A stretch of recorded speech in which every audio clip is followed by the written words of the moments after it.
I started shooting when I was 8 years old. I started shooting because my parents wanted me to learn more about basic marksmanship and handling a weapon safely, and just kind of took off with the sport that way. The thing I enjoy most about the sport is the winning and the competition. But throughout the time that I've spent training and competing, I've learned to enjoy learning more and constantly progressing and seeing improvement day to day as I continue to train more. We'll start back when I was, 12 years old was my first competition, actually down here in Fort Benning, Georgia. So that was the first time I learned about the Army Marksmanship Unit. I've shot a couple of different camps, junior camps and stuff like that the Army Marksmanship Unit has hosted. So I spent some time talking to the different soldiers in the Army Marksmanship Unit and learning how they train and the culture that they have on the team here. And as I went through college, I kept that in mind, and looking for a place to go, I realized that going here would help me fulfill my goal to be the best in the world. So I reached out, and we were able to make it work that I could come here and join the Army Marksmanship Unit straight out of basic training. So typically I show up at 7:30, I'll do a little warm up, and then I'll start shooting. I'll be on the line training from 8 to noon every day. That's actually 6 days a week. And then 3 or 4 days a week, I'll also come in the afternoon and train another 2 hours, roughly. So between 4 and 6 hours a week. And with that, I'll do a lot of work training the competition format mostly, about half the time, just to get used to different tactical situations that I might be in. And then I'll also work on the technical side for the other half of the time, just trying to improve my little aspects of my performance, 1 or 2 pieces at a time, just to build up, make myself a better shooter. So air rifle is 60 shots, all standing, no optics, open sights, and it's offhand, so there's no slings, no rests, no stands, anything like that. They're all shot. We use a canvas suit, and then we have an hour and 15 minutes to shoot those 60 shots. It's about the size of a period in the newspaper. So small bore is 3 positions. So it's kneeling, prone, laying down, and standing. You shoot 40 shots in each of those positions, and it's a block time limit of 2 hours and 45 minutes. With prone and kneeling, you get to use a sling, and then standing again is without any support. So the target for 50 meter is about the size of the colored part of your eye. Depends on the day. Sometimes I like air gun. They're similar and different in a lot of different ways. So I shoot standing in both guns, and over the years I've tried to get the positions, because the rifles are different. I've tried to get the positions closer and closer to each other. So if I'm enjoying standing and I'm shooting standing well, I can enjoy both of them. But if I'm struggling a little bit, sometimes I like small bore more because it's 3 positions. So I have 2 other positions. In my opinion, it highlights the work a little bit more. It's easier to train and become proficient in all 3 positions, and it doesn't rely on one day being the day as much as air rifle. Not at all. No, I was completely in awe of the guys that were here. They were.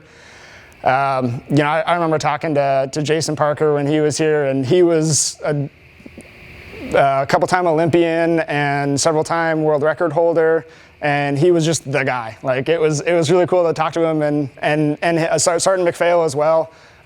He was number 1 in the world in prone when I was first coming into the unit here, and I was still a little kind of unsure. And so we've had a really good coaching relationship here, and he's helped me out a lot over the last few years. So it's pretty cool that we've gotten on that same page, and I've been able to gain as much information as I have from those guys. So going through basic training was the marksmanship portion of basic training was actually, I enjoyed it a lot. It was a lot of fun because I got to shoot the M4, which I don't usually shoot a lot. I shoot 22s and air rifles, and it's a really precise event. I'm shooting at the same target 60 times over, as opposed to with the marksmanship training during basic training, we're shooting at pop-up targets that change the distance that they're at, and it's a higher caliber gun and just a completely different event. So it was actually a lot of fun. It kind of got me back to something I enjoy with shooting, is just doing something different and having fun with it. And I also got to help out some of the other guys in my platoon, help teach them some of the different basics and fundamentals that go into being a better shooter. So I'm assuming you got expert at basic? I did, yes. It took me a little while actually to get 40 out of 40. I kept getting razzed by all the guys because I kept getting 39. I'd miss one here or there. Or I'd forget about one because sometimes they have two that pop up. And so I'd shoot one and like forget that there's another one back there and it's another 39. So finally I got my 40. Yeah, absolutely. I think the discipline that I've learned over the years of competing, I think in any sport, being an athlete teaches you a lot about discipline. Obviously, it makes you physically fit because I have to train my physical fitness. And both of those are two very good things for being a soldier. On top of that, my sport is marksmanship, which is another aspect of being a soldier. But I think the biggest thing is the mental toughness, being able to handle setbacks and obstacles, or even successes, handling them humbly. I think there was a lot of that throughout basic training. And the sport of shooting and being an athlete has helped me a lot to handle that during basic and just be a soldier overall. Absolutely. So here at the Army Marksmanship Unit, all the resources that we have to be able to make us better shooters, at a certain point this comes down to our equipment as well as our minds. So the equipment that the Army Marksmanship Unit is able to provide is top-notch. We have the best equipment in the world and the best gunsmiths to provide gunsmithing and make our rifles shoot more accurately than anybody else.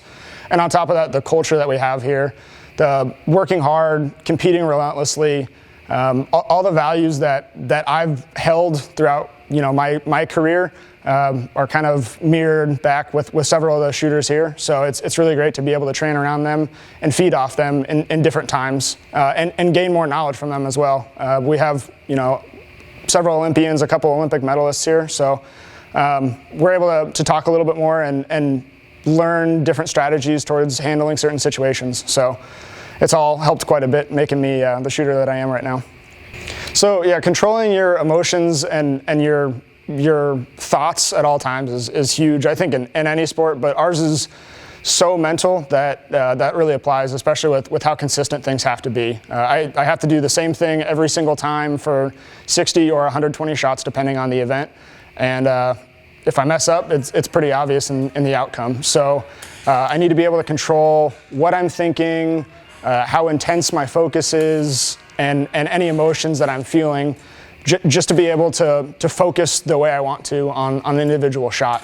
And then on top of that, you have the physiology that goes into it. If it's a stressful situation, the last shot of a good match, the first shot of Olympic trials, all of those, you can get a spike in your heart rate, some tremors, sweating, things like that. So being able to manage those, finding different techniques like breathing to be able to manage the physiology of it and then get my emotions and thoughts in check to be able to put a good shot downrange is what we've been training for. It would be a childhood dream come true. Ever since I saw this sport, I saw it pretty early at a young age, right when I started shooting.